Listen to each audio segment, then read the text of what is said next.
নমস্কার বন্ধুরা, দেখুন আজকে কিছু চিংড়ি দিয়ে আলু দিয়ে দুধ চিংড়ি রান্না করব। তো কি করে এই রেসিপিটি রান্না করি পুরো ভিডিওটি দেখার অনুরোধ রইল। তো চলুন রান্নাটি শুরু করা যাক। প্রথমেই আমি এখানে চিংড়িগুলোকে ভালো করে খোসাটা ফেলে পরিষ্কার করে নিয়েছি। এবার আমি মিক্সিং জারের ভিতর দিয়ে দিচ্ছি কিছু রসুন, একটু পেঁয়াজ, সামান্য জল দিয়ে আমি মশলাটা রেডি করে রাখছি। এবার গ্যাসটা ধরিয়ে আমি কড়াইটা বসিয়ে দিলাম।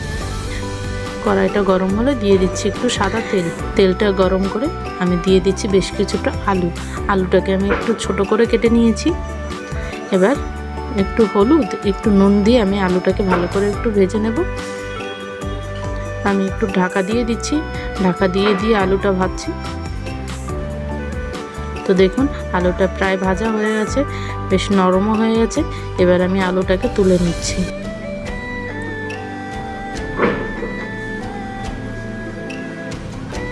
দেখুন আলুটা বেশ লাল লাল করে ভেজে নিয়েছি।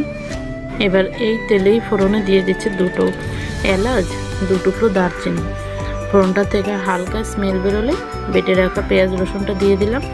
দিয়ে দিচ্ছি একটু ধনের গুঁড়ো, একটু জিরের গুঁড়ো, স্বাদ মতো লঙ্কার গুঁড়ো, পরিমাণ মতো হলুদ গুঁড়ো, স্বাদ মতো নুন, সামান্য জল দিয়ে আমি মশলাটাকে ভালো করে একটু কষিয়ে নিচ্ছি।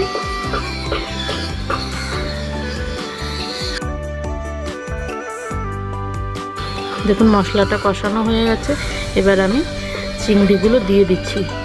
চিংড়িটা দিয়ে হালকা একটু মিশিয়ে নেব। এবার আমি আবার কিছুক্ষণের জন্য একটু ঢাকা দিয়ে দিচ্ছি। দেখুন আমি 2 মিনিটের মতো একটু ঢাকা দিয়ে নিলাম। এবার ঢাকনাটা আলগা করে দিয়ে দিচ্ছি সে ভেজে রাখা আলুটার সঙ্গে ভালো করে একটু মিশিয়ে এবার দিয়ে দিচ্ছি 1 বাটি দুধ। আমি দুধটা দিয়ে আবার একটু মিশিয়ে নিচ্ছি ভালো করে। এবার ফোটার জন্য রেখে দিচ্ছি।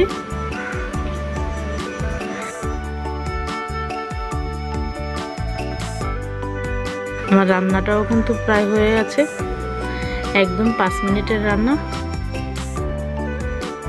এবার আমি দিয়ে দিচ্ছি একটু গরম মশলা গুঁড়ো।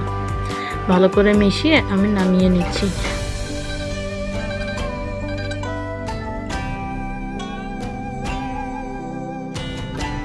তো দেখুন কালারটাও কত সুন্দর এসছে। এই রেসিপিটি আপনাদের কাছে কেমন লাগলো অবশ্যই জানাবেন। ভালো লাগলে চ্যানেলটি সাবস্ক্রাইব করবেন। নমস্কার।